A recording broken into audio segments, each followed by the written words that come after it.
खऱ्या अर्थानं या नेतृत्वाला परत चव्हाण साहेबांच्या समाधी जवळ जाऊन नैतिकतेच्या माध्यमातून कसा विजय मिळवतो साखर कारखानदारी आणि शेतकऱ्याच्या सेवेमध्ये, याच्यासाठी त्यांना तिथं जावं लागेल.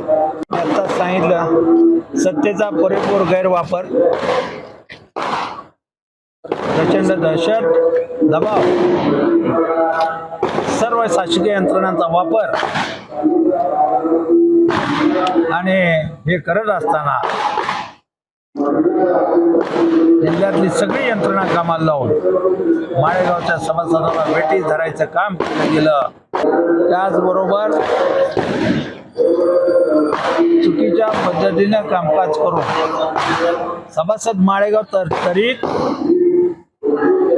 आपल्या विचाराचं होत नाही हे म्हटल्यानंतर जिल्हा बँक उघडी ठेवून प्रचंड लक्ष्मीचं दर्शन, सुरुवातीचं 10,000चं पेमेंट, 50 रुपयाची त्याला असलेली नोट, निवडणूक झाल्यानंतर परत 5,000, एवढ्यावर थांबले नाही. दुपारी 3 वाजता जेव्हा कल कळाला, अजूनही कल गुरु शिष्याच्या जोडीच्या बाजूने, त्यांच्या टीमच्या बाजूने, त्यावेळेला पुन्हा वेगळे 10,000, 4:30-5 ला परत 5,000.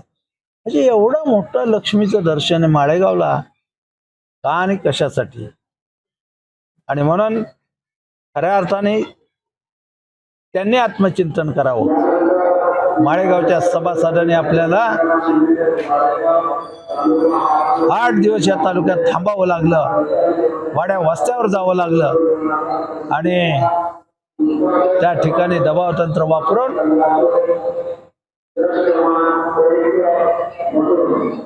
या छोट्या कारखान्याच्या निवडणुकीचं चेअरमॅनशिप स्वीकारण्यासाठीच एवढा प्रकार.